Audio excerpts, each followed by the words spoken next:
Hello, welcome to the Student Information System tutorial.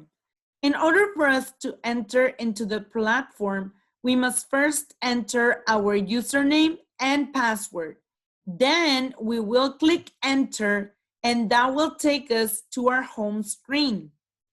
In our home screen, every student will be able to find their academic snapshot, which will include a list of the courses that they are currently enrolled to take.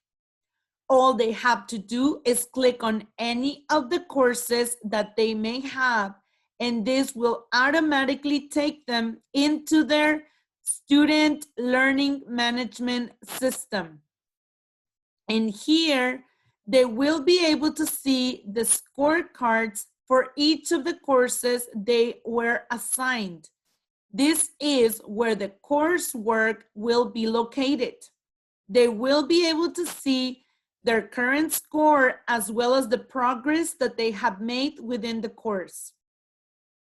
If I click on any of my courses, it will take me to my landing page, in which I will be able to see my resource center.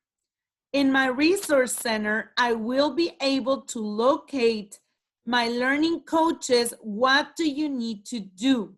This will be the #1 place I invite everybody to visit in order for you to know how the courses are set up and for you to understand how best to navigate across the course. You will be able to know the content by simply clicking on the table of content. And if you have any trouble understanding the materials language, you can always highlight it, and using the little tools bar right here, you can use the International Dictionary and have it translated to your own language. You can also click on the arrow here and have it play for you and be read. If this is not your particular language, you can also come here to the tools bar under the little wheel setting and change it under the translations tab. You can then select from over 30 different languages available within the program. Thank you.